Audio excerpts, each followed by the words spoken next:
नमस्कार दोस्तों, कैसे हैं आप लोग। उम्मीद करता हूं आप लोग बहुत अच्छे होंगे और आपकी तैयारी बहुत अच्छे से चल रही होगी। दोस्तों UPSSC पैट के सिलेबस को कवर कर रहे हैं हम लोग और आज हमारी जो है दिल्ली सल्तनत की क्लास नंबर 3 है, क्योंकि अभी तक हम 2 क्लास आपको प्रोवाइड करा चुके हैं जिसमें हमने पढ़ाया है गुलाम वंश और खिलजी वंश और आज शुरू करने वाले हैं हम तुगलक वंश।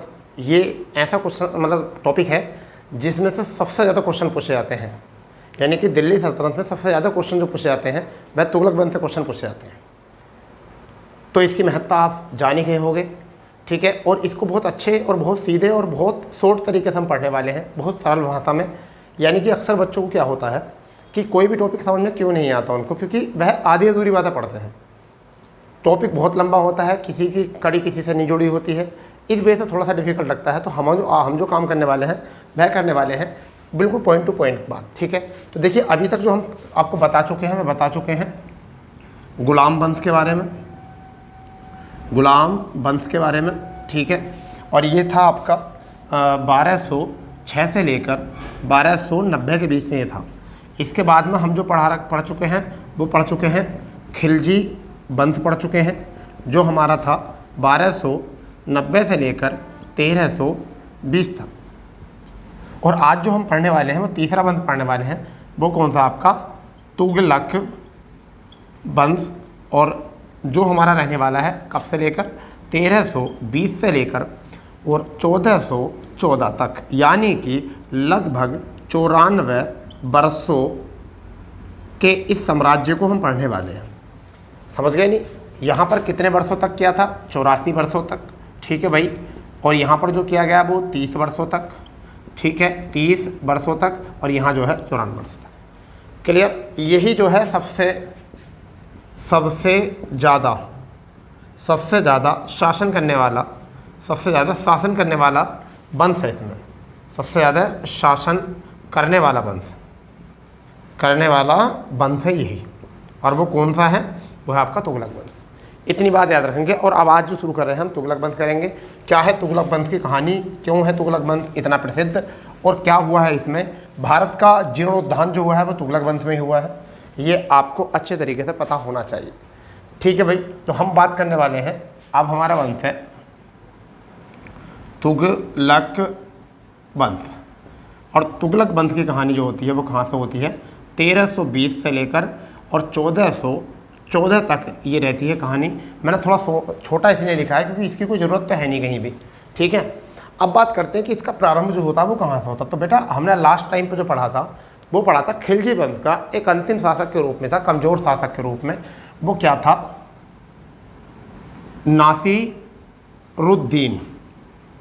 नासिरुद्दीन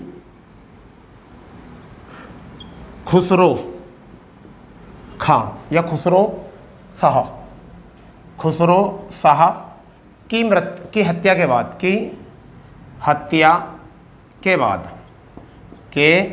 बाद इस वंश का उदय हुआ।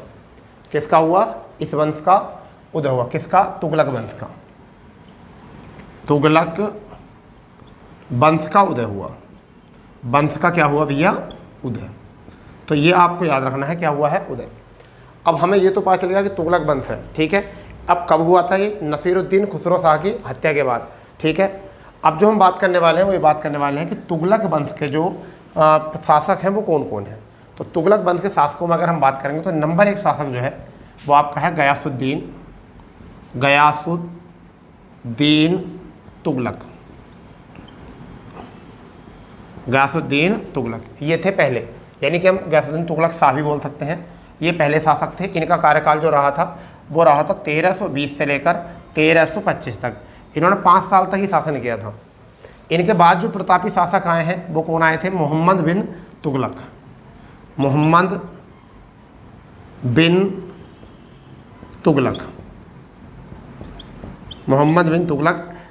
इन्होंने बहुत लंबे समय तक शासन किया था, 1320 से लेकर 1351 तक।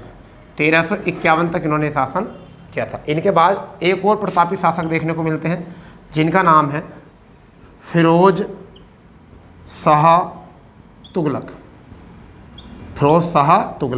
और इनका शासन जो मिलता है वो मिलता है 1351 से लेकर और 1388 तक।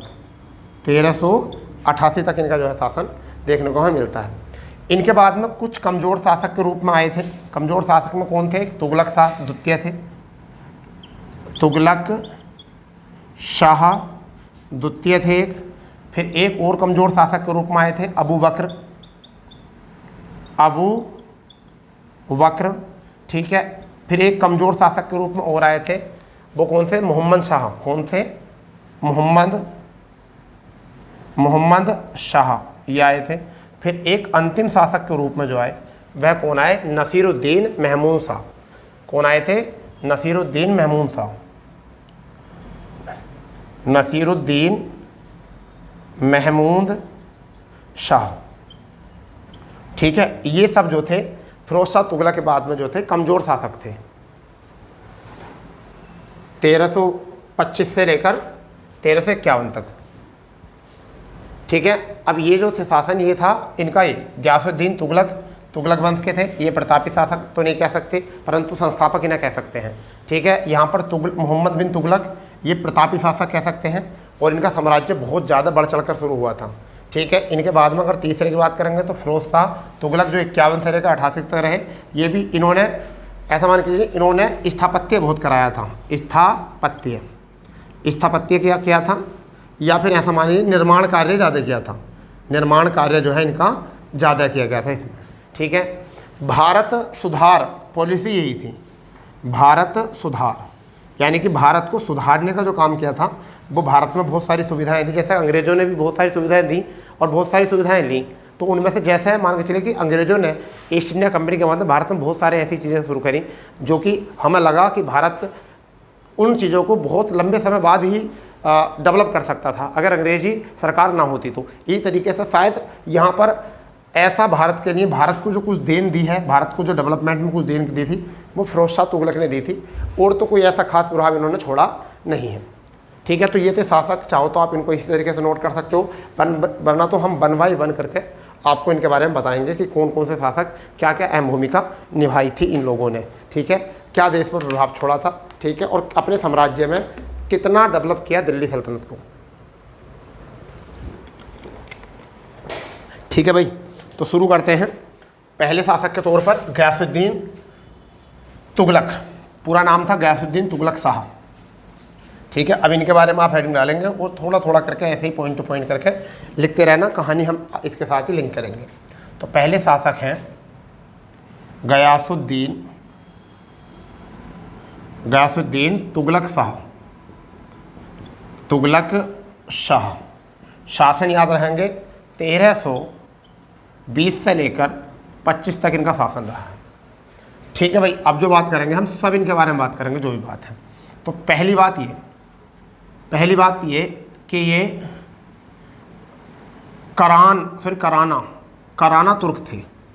कैसे थे? इलवरी तुर्क ना होकर क्या थे? कराना तुर्क थे। एक इलवरी तुर्क होते थे, एक होते कराना तुर्क होते थे। तो इलवरी तुर्क जो होते थे और कराना तुर्क जो होते थे, इनमें एक अंतर था। कुछ सामंत रूप में रहते थे और कुछ रहते थे जैसे ब्राह्मणों को उच्च कुल के रहते थे, कुछ निम्न कुल के रहते थे। तो ये कराना तुर्क के थे, ठीक है। फिर इनकी माता, अगर हम इनकी बात करें, इनकी माता, तो यहाँ से क्वेश्चन आता है, जाट महिला थी। क्या थी? जाट महिला थी। इनकी माता जो थी वो क्या थी? जाट महिला थी। इनकी माता थी जाट महिला, ठीक है। जबकि पिता की बात करें तो पिता कौन थे? पिता का भी थोड़ा सा बैकग्राउंड होना चाहिए। ये बलबन के तुर्कदास थे। कैसे थे?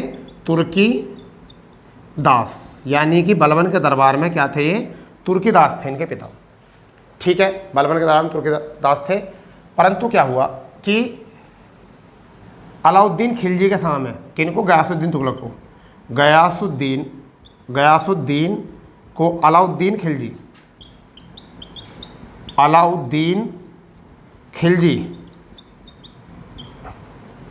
ठीक है। अलाउद्दीन खिलजी ने बताया था, फिर गियासुद्दीन ने बताया था अलाउद्दीन खिलजी के समय में, अलाउद्दीन खिलजी के समय में क्या थे? सैन्य अध्यक्ष बने थे। कौन बने थे? इनके पिताजी। ये किससे पता चला था? ये गियासुद्दीन तुगलक से पता चला था। इनसे बताया था, इन्होंने अपनी बात अपने आप कबूली थी कि हमारे पिताजी जो थे वो बलबन के समय में तो तुर्कदास थे, ठीक है। अलाउद्दीन खिलजी के समय में जो हो गए थे वो क्या हो गए थे, सैन्य अध्यक्ष हो गए थे। ठीक है, परंतु इन बातों को कहीं ना कहीं झुटलाया जाता है किताबों में, क्योंकि बलबन का समय बहुत पहला था, अलाउद्दीन खिलजी का बहुत बात का था। तो यहाँ ये कहा जाता है कि उन्होंने अपने बाप के जगह पर, यहाँ कुछ इतिहासकारों का मत होता कि उन्होंने अपने बाप के जगह पर जो है सैन्य अध्यक्ष पद स्वीकारा था अलाउद्दीन खिलजी के दरबार में। पूरी बात ये निकल कर आती है, बाद में निष्कर्ष ये निकल कर आता है। तो अब आपको जो याद रखना क्या रखना है, अलाउद्दीन खिलजी ने अपने मतलब पिताजी के उसमें, पिताजी के मान लीजिए एक वंश के रूप में जो है सैन्य अध्यक्ष के रूप में भूमिका निभाई थी। किसने, किसके दरबार में, अलाउद्दीन खिलजी के दरबार में। और ये कहाँ के फिर बाद में राज्यपाल बना दिए गए थे, तो एक दीपालपुर है, क्या था, एक दीपालपुर। बाद में इनके जो है इन्हें यहाँ का क्या बना दिया था, राज्यपाल। अब देखो कहीं ना कहीं तो ऐसा होता है जब राजनीति में कोई लोग आ जाते हैं तो फिर कहीं ना कहीं राजनीति के बारे में ही सोचना शुरू कर देते हैं। तो इन्हें बाद में बनाया था कहाँ का, दीपालपुर का क्या अध्यक्ष बना दिया था यहाँ से। और इसी चीज़ का खिलजी वंश का, यानी कि आपका खिलजी वंश जो होता है, जैसे खिलजी वंश क्षीण होता है, जैसे खिलजी वंश क्षीण होता है और ये अपने आप को क्या कर लेते हैं, स्वतंत्र कर लेते हैं। और 3 सितंबर और 1320 में, 3 सितंबर 1320 में गाजी की उपाधि के साथ जो है अपना क्या करते हैं, राज्यारोहण करते हैं। ठीक है, गाजी का रियल मतलब जो होता है वो होता है काफिरों का नाशक। क्या होता है इसका मतलब, काफिरों का नाशक। काफिरों का नाशक होता गाजी का मतलब, गाजी का मतलब होता काफिरों का नाशक। तो पहले बात करिए कि इनका जो राज्याभिषेक हुआ था वो कब हुआ था, 3 सितंबर 1320 में हुआ था। तो ये तो था इनका सामान्य परिचय। और यहाँ सब आ जाता है इनका, अब यहाँ से बात आ जाती है इनकी राज्यारोहण की। तो अब आगे की कहानी शुरू करते हैं इससे बाद में कि राज्यारोहण के बाद में इन्होंने क्या किया। ठीक है, राज्यारोहण के बाद में इन्होंने क्या किया, तो ये तो पता चल गया है कि राज्यारोहण कब हुआ, ये हुआ, ठीक है, गद्दी में बैठे इस नाम से। और अगर हम यहाँ बात करते हैं कि इन्होंने ये काम करा बाद में, इन्होंने बाद में किया, तुगलकाबाद नामक नगर बसाया। बाद में क्या करा इन्होंने, तुगलकाबाद नगर बसाया। ठीक है, और तुगलक शैली में, क्या शैली में, तुगलक शैली में इन्होंने क्या काम किया था, इन्होंने मकबरे का निर्माण कराया। मकबरे का निर्माण कराया, मकबरे का निर्माण भी कराया था इन्होंने इसी में। तो तुगलकाबाद नगर का मतलब नाम का नगर बसाया, दिल्ली के पास में बसाया था ये। ठीक है, और तुगलक शैली में मकबरे का निर्माण यहाँ पर इन्होंने कराया था, ये भी आपको याद होना चाहिए। ठीक है, अब मलिक ए गाजी की उपाधि धारण की, मलिक ए गाजी की उपाधि धारण की। ठीक है, मलिक ए गाजी की उपाधि धारण करी, यहाँ से ये भी क्वेश्चन आता है। ठीक है, और एक बात और आती है कि अब इनका पुत्र है, एक इनका पुत्र है, इनका पुत्र जो है जिसका नाम था जोना खां। क्या नाम था, जोना खां। ठीक है, जिसका जूनागढ़ की स्थापना होते हैं, जौनपुर नगर की जो स्थापना हुई थी वो इन्हीं के नाम पर थी, जोना खां के। ठीक है, आगे बात करेंगे वो क्या था। तो जोना खां जो था इनका पुत्र था। ठीक है, बाद में ये वही पुत्र था जिसका बाद में नाम जो होता है मोहम्मद बिन तुगलक होता है। ठीक है, इसे बाद में जो हम जानते हैं इतिहास में वो किस नाम से जानते हैं, मोहम्मद बिन तुगलक के नाम से जानते हैं, किसको, जोना खां को जानते हैं। ठीक है, अब क्या था कि जोना खान को इन्होंने क्या दे दिया था कि भाई तुम हमारे संतान हो, तुम्हें क्या करने हैं, अभियान करने हैं। क्या करने हैं, अभियान, यानी कि विजय अभियान करने हैं, विजय अभियान। तो इन्हें एक जिम्मेदारी सौंपी गई कि आप आसपास के राज्यों में जाइए और वहाँ पर जो क्या करेंगे, विजय अभियान करेंगे। तो सबसे पहला जो अभियान था इनका, मतलब जोना खां का जो अभियान था सबसे पहले, वो कहाँ का था, वारंगल का था, वारंगल अभियान। अब वारंगल अभियान कहाँ पर है, तेलंगाना। आज का क्या है वो, तेलंगाना। ठीक है, ये किसके कब हुआ था, सबसे पहली डेट ये होनी चाहिए। तो 1321 में हुआ था। ये कब हुआ था, 1321 AD में हुआ था। किस किस के बीच में हुआ था, जोना खां। ठीक है, वर्सेस जोना खां, वहाँ के एक शासक थे प्रताप रुद्रदेव। क्या थे शासक, प्रताप रुद्रदेव। तो इनके बीच में हुआ था। यहाँ प्रताप रुद्रदेव जो है जीत गए थे, यहाँ पर प्रताप रुद्रदेव जीत गए थे और जोना खां जो थे यहाँ गए थे हार, मरे नहीं थे। इसका गुणा का मतलब मरना नहीं होगा, इसका मतलब होता है मतलब विफल होना। ठीक है, दूसरा जो हुआ इनका अभियान वो हुआ था, दूसरा अभियान जो करा था इन्होंने वह किया था 1324 में। 1324 में वो कहाँ का हुआ था? उड़ीसा का अभियान हुआ था, जिसे हम कहते हैं जाजनगर। जाजनगर, जाजनगर यानी कि उड़ीसा, उड़ीसा का अभियान हुआ। ये कब हुआ? 1324 में हुआ, ठीक है, 1324 एडी में। और किसके विरुद्ध? जोना खां गए थे और बरसेस, ठीक है। यहाँ पर कौन थे? एक थे यहाँ पर भानुदेव। कौन थे? भानुदेव यहाँ पर थे। तो यहाँ पर जोना खां जीत गए थे और ये भानुदेव जो थे यहाँ पर हार गए थे, ठीक है। तो ये अभी फ़िलहाल में एक बार रिकॉल करते हैं।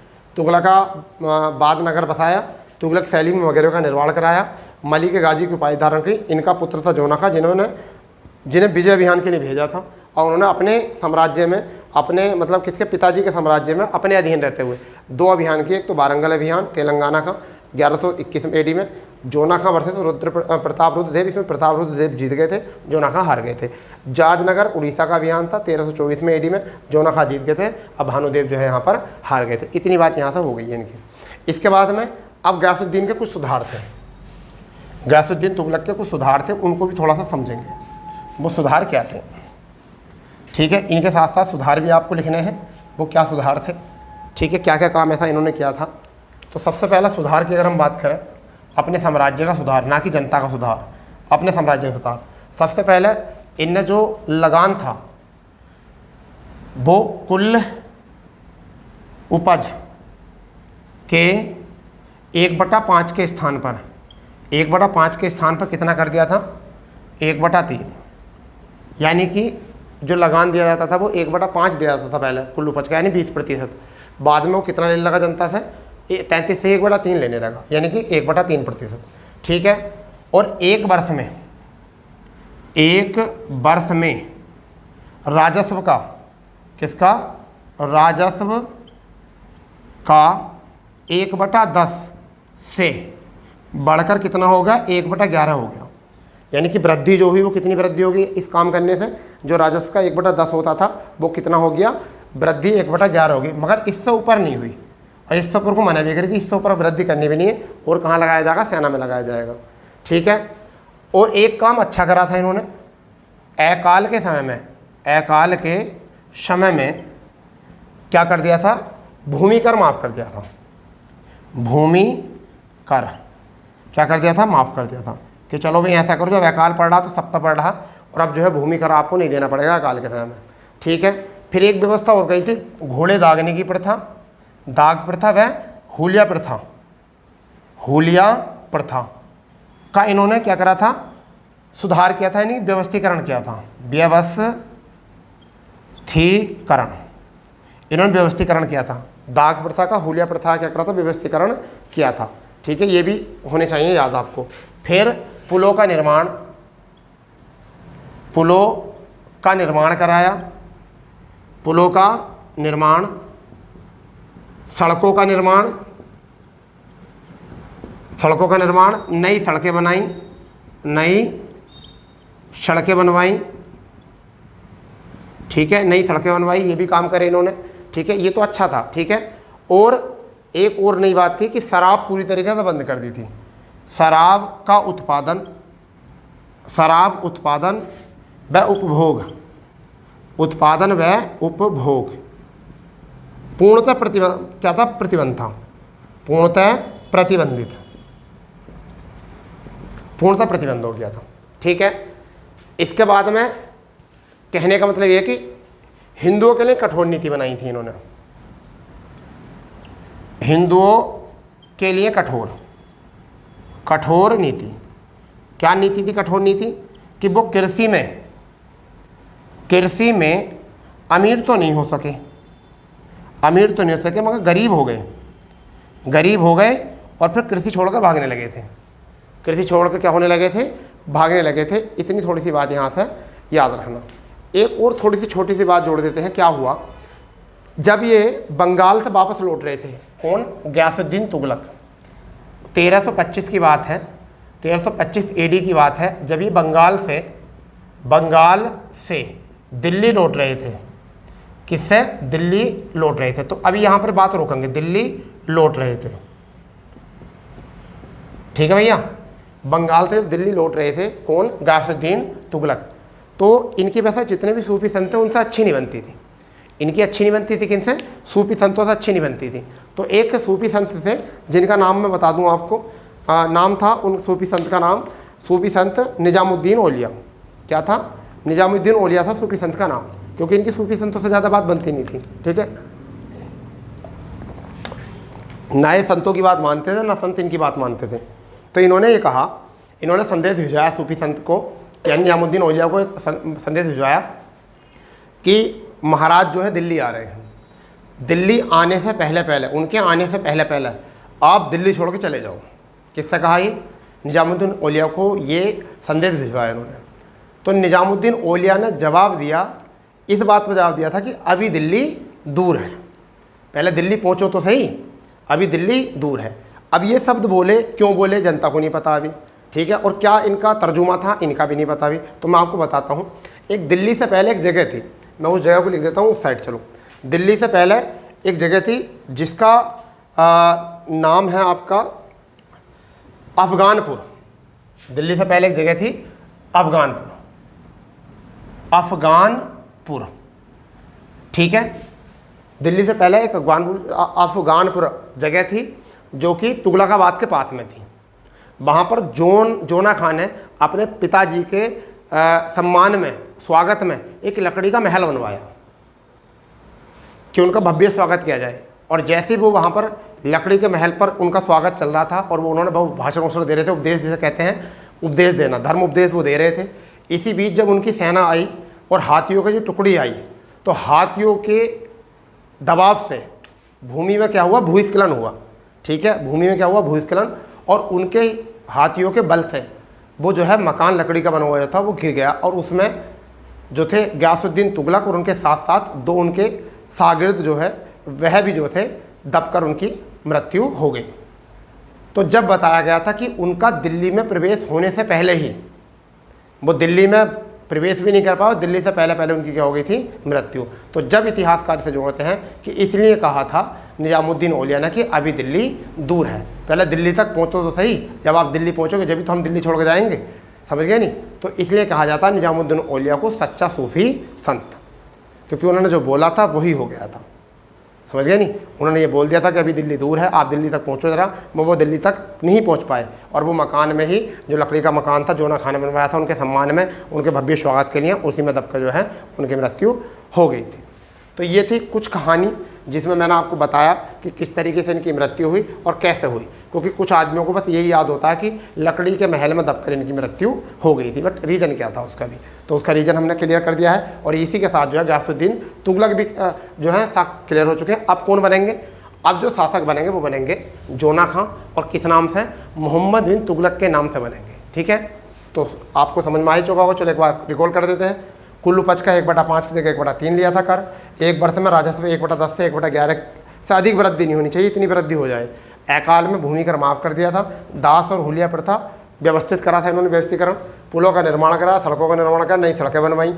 शराब उत्पादन उपभोग पूर्णतः प्रतिबंध था। हिंदुओं पर कठोर नीति बनाई। कृषि में वो अमीर नहीं हो सके और निर्धन होते होते जब वो कृषि छोड़कर भाग गए थे। ठीक है, बंगाल में से लौटते समय 1325 में दिल्ली के पास में, तुगलकाबाद के पास में, दोनों के बीच में एक जगह थी अफगानपुर।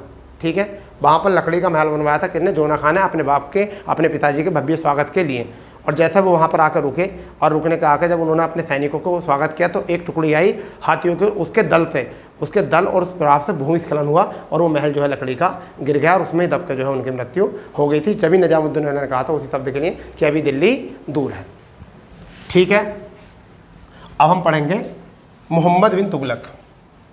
अब जो हम पढ़ने वाले हैं मोहम्मद बिन तुगलक। दूसरे शासक के रूप में जो पढ़ेंगे मोहम्मद बिन तुगलक। ठीक है, थोड़ा इंक डाल लेते हैं, बढ़िया चमकेगा तुम्हें। और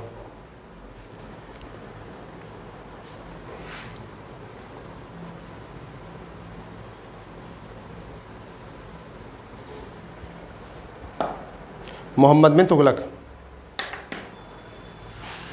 अब देखिए मोहम्मद बिन तुगलक की कहानी क्या है। दूसरे शासक थे, मोहम्मद बिन तुगलक। शासन कब से कब तक? 1325 से 51 तक, बहुत लंबे समय तक टिके थे। ठीक है, अब इनका मूल नाम क्या था? पहले बात आती है मूल नाम। मूल नाम था जोना खां। जोना खां, जोना खां इनका मूल नाम था। ठीक है, दूसरी बात ये कि इनकी जानकारी जो मिलती है, जानकारी जो मिलती है वो कहाँ से मिलती है? तो एक तो आपकी बर्नी राइटर थे, उनकी एक रचना थी तारीख ए फिरोज शाही। तारीख ए फिरोज शाही, यहाँ से मिलती है इनकी एक जानकारी। ठीक है, एक व्यक्ति थे इब्न बतूता। कौन थे? Ibn Battuta. Ibn Battuta Morocco के निवासी थे। इनकी क्या कौन सी थी? यात्रा वृतांत। यात्रा वृतांत, ठीक है, वृतांतो। इनसे जो जानकारी मिलती है, इन दो से जानकारी जो मिलती है वो किसकी मिलती है? जोना खां मोहम्मद बिन तुगलक के पूरे साम्राज्य की जानकारी मिलती है, जिसके बारे में हम पूरी अभी बात करने वाले हैं, क्या कहानी थी। अब मैं इब्न बतूता का जब नाम आ चुका तो इब्न बतूता की बात करता हूँ। इब्न बतूता कहाँ के थे? मोरक्को के थे।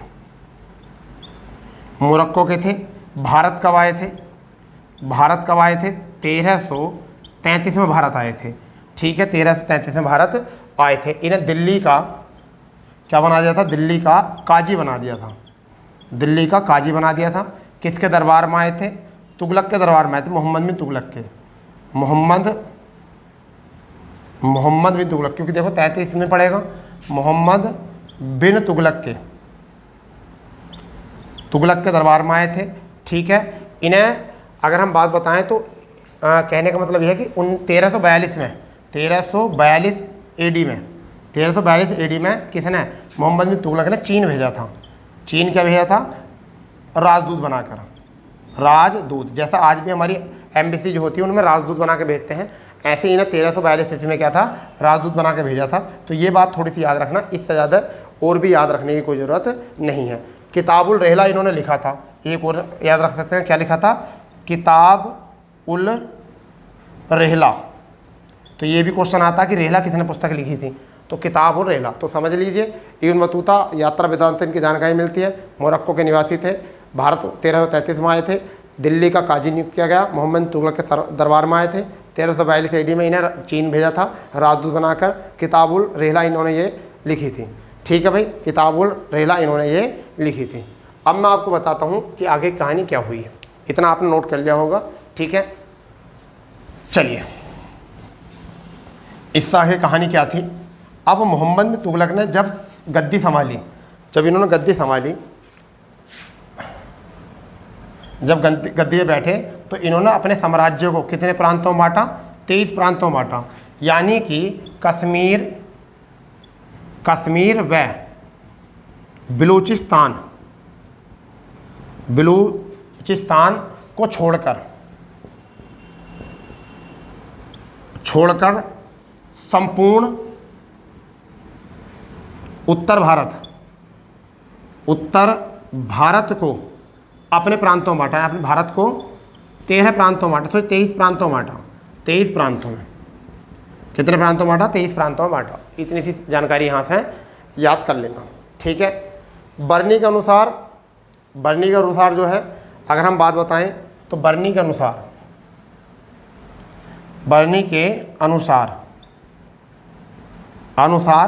इन्हें 5 सुधार करे थे, या 5 उपलब्धियां थी इनकी। कितनी उपलब्धियां थी? 5 उपलब्धियां।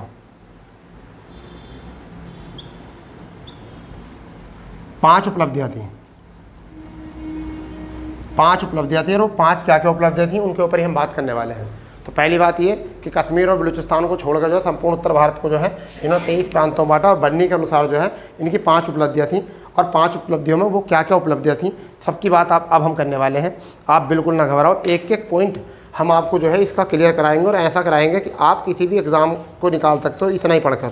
पैट तो बहुत छोटी चीज़ है आपके लिए। ठीक है, पैट तो बहुत छोटी चीज़ है। तो 5 क्या चीज़ें थी, सबके बारे में हम अब बात करने वाले हैं। वो 5 प्रकार क्या थे, 5 उपलब्धियाँ क्या थी मोहम्मद बिन तुगलक की। ठीक है, घबराओ ना बिल्कुल भी।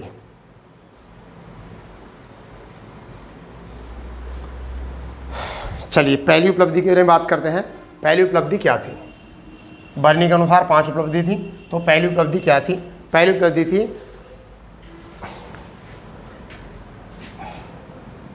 थी आयकर में वृद्धि। ठीक है, और ये वृद्धि कितना थी? 10 गुना। ठीक है, ये उपलब्धि थी, वृद्धि कितनी थी? 10 गुना थी। ठीक है, दूसरी क्या थी? दूसरी क्या थी? राजधानी परिवर्तन। राजधानी परिवर्तन, राजधानी परिवर्तन, यानी कि अपनी पहला राजधानी कहाँ लेकर जा रहे थे?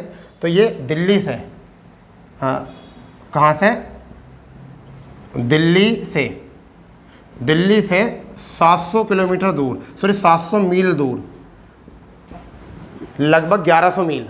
ठीक है, 1100 किलोमीटर, 700 मील दूर, कहाँ पर? देवगिरी में। कहाँ पर लेकर जा रहे थे? देवगिरी में लेकर गए। ठीक है, परंतु क्या हुआ कि इन्हें कंडीशनवश 1335 में क्या करना पड़ा? 1335 में पुनः अपनी राजधानी दिल्ली लेकर आना पड़ा। कहाँ लेकर आना पड़ा? दिल्ली पुनः राजधानी बनाई इन्होंने अपनी, क्योंकि वहाँ पर लोग दिल्ली जाने में बहुत असमर्थ हो रहे थे। ठीक है, जा नहीं सकते थे इतनी दूर, तो ये बात हो गई थी यहाँ पर। फिर इन्होंने तीसरी जो इनकी उपलब्धि थी, सांकेतिक मुद्रा चलन करा। ये वाला क्वेश्चन बहुत इंपॉर्टेंट है। सांकेतिक मुद्राओं का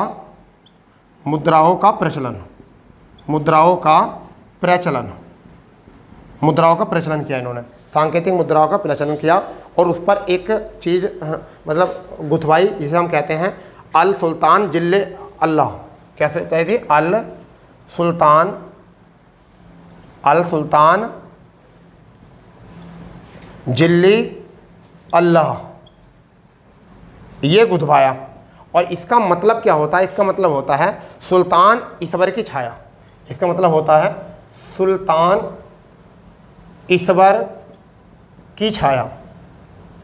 इसका मतलब होता है ये सुल्तान जो है वो ईश्वर की छाया है। ये काम कराया इन्होंने यहाँ पर। ठीक है, चौथी जो थी वो क्या था? चौथा जो क्या था वो था खुरसान का आक्रमण। एक जगह थी खुरसान। ठीक है, खुरसान का आक्रमण। परंतु यहाँ क्या हुआ यहाँ पर? सुल्तान, यहाँ के जो सुल्तान थे खुरसान के, यहाँ के सुल्तान थे वो कौन थे? अबू सैयद थे इनके सुल्तान। ठीक है, अब एक तरफ तो ये थे वर्सेस, इनके साथ साथ कौन थे? इनके साथ साथ तुगलक थे। एक तो कौन? तुगलक, मोहम्मद बिन तुगलक की बात कर रहा हूँ। एक तर्माशरीन ये थे, और दूसरी तरफ एक और व्यक्ति थे मिस्र के सुल्तान। मिस्र के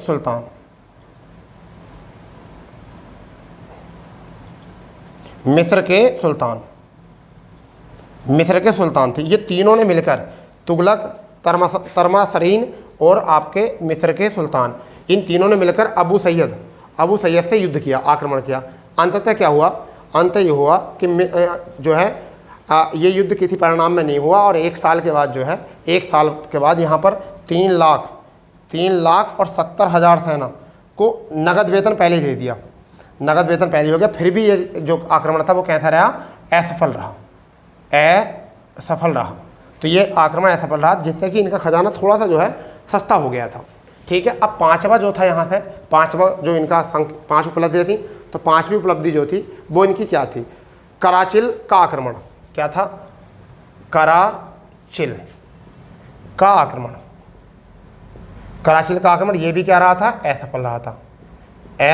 ये भी क्या रहा था? असफल रहा था, कराचिल का आक्रमण भी। ठीक है, क्योंकि ये किसके विरुद्ध था? ये चीनियों के लिए विरुद्ध था। किसके? चीनियों के साथ ये युद्ध हुआ था। ठीक है, चीनियों के साथ ये युद्ध हुआ था। अंततः क्या हुआ कि ये लोग जो थे मतलब हार गए थे इसमें भी। तो इसका बर्नी के अनुसार जो था, अगर मैं आपको बताऊं तो बर्नी के अनुसार जो था, इन्हें दोनों युद्धों में जो है क्या मिलती है? असफलता मिली थी, बर्नी ने बताया था। ठीक है, तो बात यह है कि आयकर में वृद्धि गई 10 गुना, राजधानी परिवर्तन दिल्ली से 700 मील दूर देवगिरी, परंतु 1335 में पुनः दिल्ली लेकर आ गए थे। सांकेतिक मुद्रा का प्रचलन किया। ठीक है, और उस पर खुदवाया अल सुल्तान जिले इलाही, सुल्तान ईश्वर की छाया होता है। और खुरसान का आक्रमण असफल हो गया था, क्योंकि अबू सैयद से इनकी लड़ाई हुई थी, परंतु इन तीनों लोगों ने मिलकर भी इसका कुछ ना बिगाड़ सके। ठीक है, इसके बाद में इनकी कुछ उपलब्धियां मैं आपको बताना चाहता हूं कि इन्होंने क्या और काम करे। अन्य काम और भी थे, क्योंकि ऐसा नहीं था कि मोहम्मद बिन तुगलक केवल इतना ही काम किया था, हर पक्ष में अच्छे अच्छे काम किए थे। तो और आगे हम बात करते हैं कि और क्या करा था इन्होंने। ठीक है, बात करते हैं आगे कि इन्होंने एक तो सभी कर, यानी कि कहने का मतलब यह है कि सभी कर ख़त्म कर दिए थे। और इनके समय में एक कर था उस्र कर, और एक आपका ज़कात, समझ गए, उस्र व ज़कात, ये जारी रखा इन्होंने। उस्र व ज़कात और सभी जो है इसके अतिरिक्त जो है सभी समाप्त कर दिए थे। ठीक है, आरी बात समझ में। और कहने का मतलब यहाँ पर क्या है, और कहने का मतलब ये है कि ये एक ऐसे शासक थे जो हिंदू त्योहारों में भाग लेते थे, जैसे होली में। ये होली भी खेलते थे, क्या खेलते थे, होली भी खेलते थे। ठीक है, ये ऐसे शासक थे। कहने का मतलब ये था कि इनके समय में जो थे, मोहम्मद बिन तुगलक के समय में कुल आक्रमण जो हुए वो कितने हुए, कहीं 22 लिखा हुआ और कहीं पर 27 आक्रमण हुए, ये भी हुआ। इनके समय में एक बात और आती है कि क्या, कि इन्होंने जो थे जैन धर्म के जिन प्रभु व राजशेखर को क्या करा था, संरक्षण दिया था। क्या दिया था, संरक्षण दिया था। इतनी बात आप और याद करना इनके साथ। और जो जुड़ी बात है मैं और बताता हूँ क्या हुआ था कि 1351 में एक थट्टा जगह है, थट्टा यानी कि सिंध अभियान, थट्टा सिंध में जगह है। सिंध अभियान के दौरान जो है क्या हुए, बीमार पड़ गए थे। क्या हो गए थे, बीमार हो गए थे, और जिनसे इनकी क्या हो गई, मृत्यु हो गई। क्या होगी, मृत्यु। तो यहाँ पर बताते हैं बदायूं बताते हैं एक बात कि बदायूं ने कहा कि इनकी मौत पर एक बात कही गई कि सुल्तान को अपनी प्रजा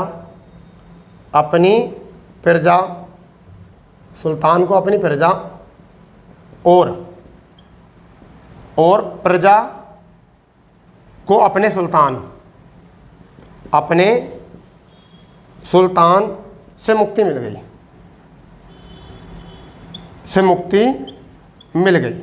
ये एग्ज़ाम में कई बार एग्ज़ाम में आता है कि ये किस सुल्तान के लिए कहा गया था, कि सुल्तान को अपनी प्रजा और प्रजा को अपने सुल्तान से मुक्ति मिल गई, और किसने कहा था। तो बदायूं का ये वचन था। किसका वचन था, बदायूं का वचन था। और किसके लिए था, मोहम्मद बिन तुगलक के लिए था। तो ये थे मोहम्मद बिन तुगलक। ठीक है, इनके बाद में जो प्रतापी शासक आएंगे वो आएंगे फिरोज शाह तुगलक। कौन आएंगे, फिरोज शाह तुगलक। ठीक है भाई, तो आगे की कहानी जो है इसको आराम से एक आध बार जो है वीडियो को और सुन लेना, क्योंकि एक बार वीडियो देखने से कुछ नहीं होने का आपका। एक बार ऐसा करो कि जो आपके की पॉइंट हैं, फिर लगता हो कि अगर ऐसा लगता हो कि स्पीड बढ़ाने की ज़रूरत है तो थोड़ी बहुत स्पीड बढ़ा के देख ले करो अगली बार में। वैसे तो फिलहाल में ज़रूरत पड़ेगी नहीं स्पीड बढ़ाने की, क्योंकि वैसे ही बहुत तेज़ी मैं स्पीड से पढ़ा रहा हूँ, जिससे कि आपका कोर्स जल्दी से जल्दी पूरा हो जाए पेपर से पहले। ठीक है, चलिए अब हम बात करते हैं किसकी, फिरोज शाह तुगलक की। फिरोज शाह तुगलक की बात करते हैं कि क्या है फिरोज शाह तुगलक की कहानी। ठीक है भाई, क्लास तो लंबी होगी भैया, क्योंकि जब पूरा तुगलक बंद एक ही क्लास में पढ़ना है तो फिर तो होगा, क्लास तो लंबी पहुँचेगी। और ये पहुँचेगी आपकी, मुझे ऐसा लगता है 1 घंटे का अप्रोक्सीमेट क्लास बन जाएगी पक्का। तो यहाँ पर है फिरोज शाह तुगलक, चौथे शासक के रूप में, किसके रूप में, तीसरे शासक के रूप में आएंगे फिरोज शाह तुगलक। फिरोज शाह तुगलक ये आएंगे, और ये 1351 से लेकर और 1388 तक आएंगे। ठीक है, इनका शासन ये है। तो अब बात करते हैं ये क्या थे, ये मोहम्मद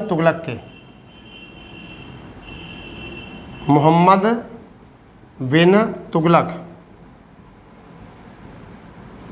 के चचेरे भाई थे, चचेरे भाई। तो पहली बात तो ये चचेरे भाई थे, चाचा जी के बेटे थे। इनकी माता जो थी वो राजपूत थी, माता क्या थी? राजपूत थी। ठीक है, और कहने का मतलब ये था यहाँ से कि कहने का मतलब ये था कि इनका राज्याभिषेक 2 बार हुआ था। राज्याभिषेक कितनी बार हुआ था? 2 बार। पहली बार जो हुआ था वो कब हुआ था? पहली बार जो हुआ था वो हुआ था 22 मई, यानी कब हुआ था? 22 मई 1351 को। और दूसरा हुआ था अगस्त 1351 को। तो ये 2 बार इनका राज्याभिषेक हुआ था। इतनी बात यहाँ से याद रखनी है। ठीक है, इनने के काम करा, देखो इन्हें काम बहुत अच्छे थे इनके। यानी क्या करा? इनने ऋण माफ़ कर दिया सभी का। क्या करा? ऋण माफ़ करा कि जिसके ऊपर भी मोहम्मद बिन तुगलक से जिस व्यक्ति ने भी ऋण लिया था, जिस व्यक्ति ने मोहम्मद बिन तुगलक से ऋण लिया था, मैं उन सभी ऋणों को माफ़ करता हूँ। ठीक है, पहला कार्य तो ये हुआ इनका बढ़िया। दूसरा कार्य ये हुआ था कि जो पदाधिकारी थे उनका वेतन में वृद्धि की। वेतन में क्या करी? वृद्धि करी। जो पदाधिकारी थे उनके सबके वेतन में क्या करी? उन्होंने वृद्धि करी। ठीक है, क्यों करी वृद्धि? क्योंकि जिससे कि ये अपना अधिकार, अपनी छाप जो है पूरी तरीके से छोड़ सके। ठीक है, और कर भार हल्का कर दिया। क्योंकि हल्का कैसे करा? क्योंकि मोहम्मद बिन तुगलक ने काम करा था 1/3 से कितना कर दिया? 1/5 से कितना कर दिया था? 1/3। तो इन्होंने क्या करा? 1/3 से फिर कितना कर दिया? 1/5 कर दिया। यानी अपनी छाप छोड़नी थी इनको। तो चचेरे भाई थे मोहम्मद बिन तुगलक के और माता राजपूत थी। 2 बार राज्याभिषेक हुआ, 22 मई 1351 को, अगस्त 1351 को। ऋण माफ़ कर दिया, पदाधिकारी को वेतन में वृद्धि कर दी, कर भार हल्का कर दिया। इतना करने के बाद भी और कैसा राजा चाहिए आपको? समझ गए नहीं? मगर एक काम और ख़तरनाक करा था, ब्राह्मणों पर जजिया कर लगाने वाले पहले शासक, प्रथम राजा। ये एग्जाम में बहुत आता है। अब यहाँ से शुरू होगी कहानी कि जजिया कर ब्राह्मणों पर सबसे पहले किसने लगाया था? पहले ब्राह्मणों पर कर नहीं लगता था ना, पहले ब्राह्मणों को कर से मुक्त रखा जाता था, क्योंकि ब्राह्मण जो होते थे सर का ताज माने जाते थे। इन्हें ब्राह्मणों को कर से मुक्त रखा जाता था। मगर ये पहला शासक बना जिसने जो है ब्राह्मणों के ऊपर भी जजिया कर लागू किया, सबके साथ साथ। समझ गए? तो ये थे पहले शासक। यहाँ से क्वेश्चन पूछा जाता है कि ब्राह्मणों पर कर जो लगाया था वो कब लगाया था। ठीक है, और सभी प्रकार के जो अतिरिक्त 24 प्रकार के करों को जो है माफ़ कर दिया था। करों को क्या कर दिया था? माफ़ कर दिया था, केवल 4 को छोड़कर। केवल 4 जारी रखे। केवल 4 कौन कौन से जारी रखे? पहला तो इन्होंने रखा जजिया कर जारी रखा। दूसरा जो कर जारी रखा वो जकात, ये ब्राह्मणों पर, ये मुसलमानों पर जकात। ठीक है, तीसरा जो है था भूमि कर, ये किन पर था? किसानों पर भूमि कर। तो ये ब्राह्मणों पर, ये मुसलमानों पर भूमि कर, किसानों पर। और चौथा था इनके समय पर खुम्स, ये सेना पर था। सेना को 1/5 भाग मिलता था और 4/5 भाग जो मिलता था किसे मिलता था? राज्य को। तो ये 4 जो है जारी रखे थे। और इसके अतिरिक्त इन्होंने नया करा था, अतिरिक्त एक नया। और वो क्या था उसको मैं बताता हूँ। वो था हक ए शब्र।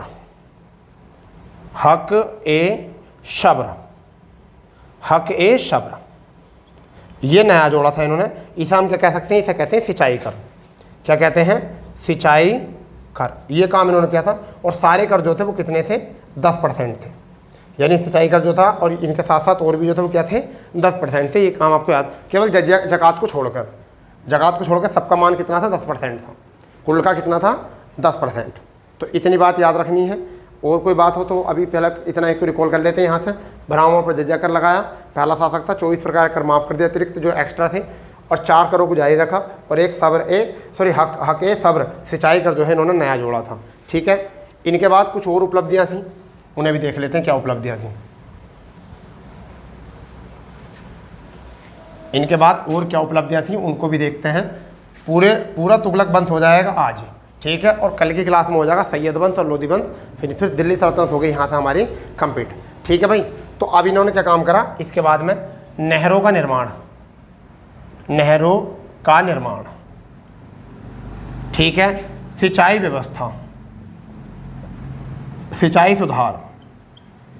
सुधार ये काम करा।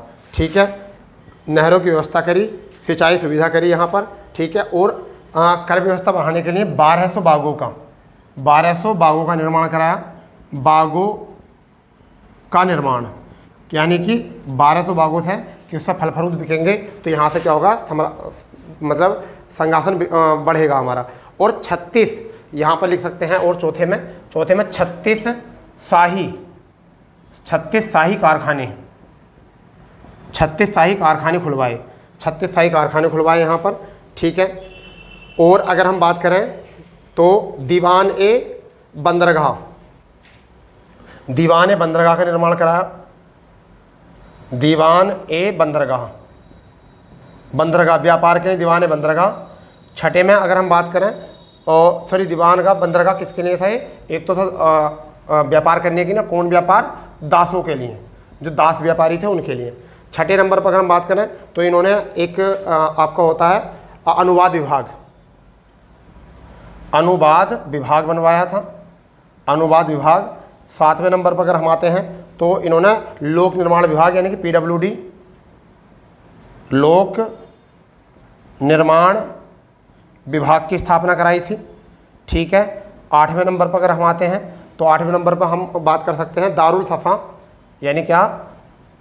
दारुल ए शफ़ा यानी कि खैराती अस्पताल, जो खैरात का अस्पताल था। 90 नंबर पर अगर हम आते हैं तो एक था आपका दारुल सफ़ा था, दारुल खैरात,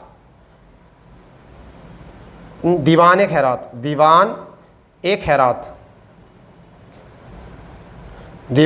खैरात यानी खैरात बांटने के लिए ये था, ठीक है। एक था दफ्तर ए रोजगार, क्या खुलवाया था?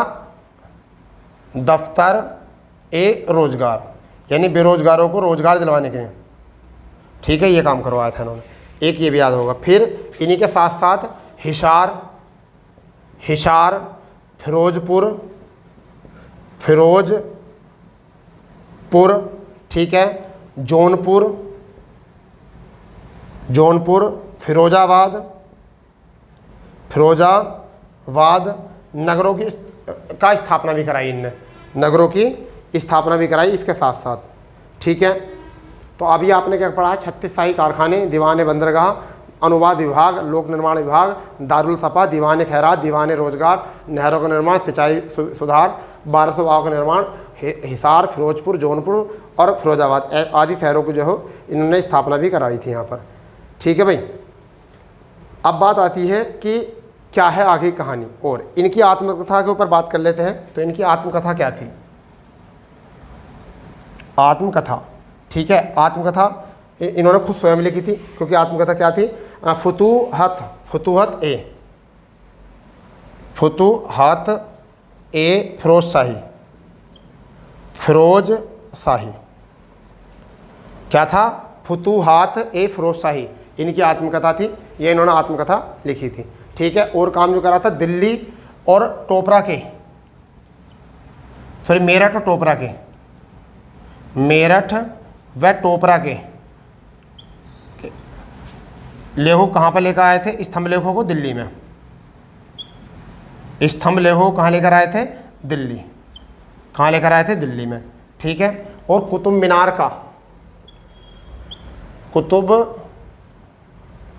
मीनार का बाद में निर्माण कराया, जो वो तूफान के कारण जो है क्षतिग्रस्त हो गया था, उसका भी इन्होंने यहाँ से निर्माण कराया था, ठीक है भाई। अब बात करते हैं इनके अभियानों की। इसके ये तो हो गए निर्माण, कि निर्माण करने के बाद में क्या हुआ। इन्हीं के साथ साथ इनके अभियानों की बात कर लेते हैं, ठीक है, कि इन्होंने अभियान क्या क्या शुरू करे थे।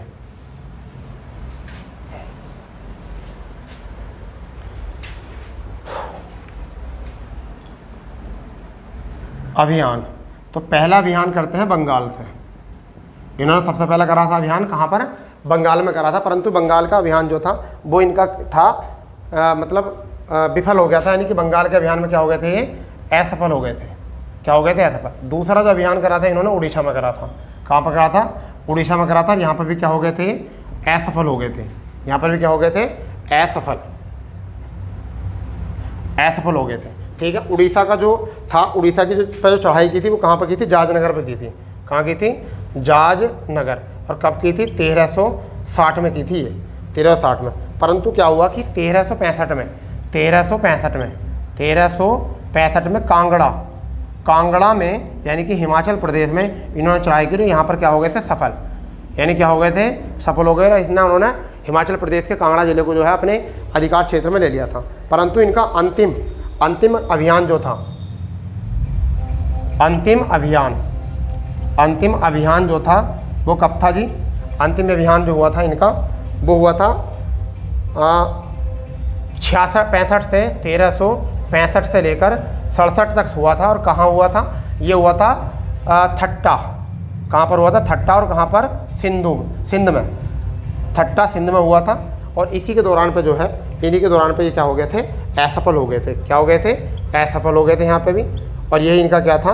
अंतिम था, असफल हो गए थे। और इनकी अगर अंतिम बात करें यहाँ पर तो इनकी मृत्यु जो हो गई थी, 1388 में इनकी जो हो गई थी, मृत्यु हो गई थी। ठीक है, तो ये इनके कुछ अभियान थे जहाँ से आपको थोड़ा सा जो है याद रखना है। ठीक है, थोड़ा सा जो है इनको याद रखना है। याद क्या क्या रखना है? अभियान में पहला अभियान बंगाल में हुआ था, असफल हो गए थे। ठीक है, फिर उड़ीसा में हुआ था, वो भी असफल हो गए थे। जहाजनगर में 1360 में किया था। 1365 में कांगड़ा में हिमाचल प्रदेश सफल हो गए थे। परंतु 1365-67 में ठट्टा अंतिम अभियान था सिंध का, यहाँ असफल होने के कारण ये बहुत दुखी हुए थे और फिर बीमार पड़ गए थे। और इस बीमारी के चलते जो है क्या हो गए थे, इनके मृत्यु के। यही थे अंतिम प्रतापी शासक के बाद। इनके बाद में जो थे कमज़ोर शासक आए, और कमज़ोर शासकों में बहुत सारे इसके और शासक आए, तुगलक शाह आए। मगर अंतिम शासक जो था वो कौन था? अंतिम की तरफ चलते हैं। अंतिम थे नसरुद्दीन मसूद शाह। कौन थे? नसीरुद्दीन मसूद। चलो आगे लिख देते हैं इसके बाद में। ठीक है, इसे नोट कर लिया होगा। तो अब आगे देखते हैं क्या है। अंतिम शासक के रूप में बात करेंगे।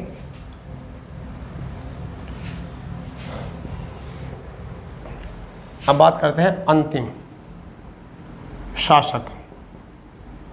क्या नाम था इनका? नसीरुद्दीन महमूद शाह। ये था अंतिम शासक। ठीक है, अब इसमें क्या हुआ कि इनके समय में जो था, ये कब से कब तक शासन में रहे थे? 1398 से लेकर और 1399 में रहे थे। ठीक है, इससे पहले 2-3 शासक मैं बताता हूँ। तुगलका शाह रहे हैं, अबू बकर रहे थे, मोहम्मद शाह रहे थे। ठीक है, ये रहे थे। परंतु क्या हुआ कि यहाँ पर समरकंद, इन पर जो आक्रमण किया, किसका किया?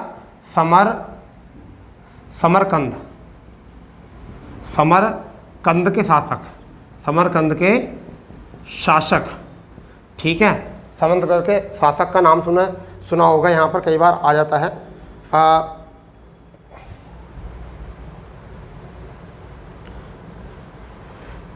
समरकंद के शासक ने इनके साथ युद्ध किया था और इनकी जो सहायता करी थी समरकंद के, वो शासक की थी, सहायता की थी खिजर खान ने। किसने की थी? खिजर खान ने क्या की थी? समरकंद के शासक की क्या करी थी? सहायता। ठीक है, सहायता की थी। अब बाद में जब समरकंद का शासक जीत गया था और नसरुद्दीन महमूद हार गए थे, जो समरकंद का शासक था उसका नाम था तैमूर लंग। कौन नाम था? तैमूर लंग।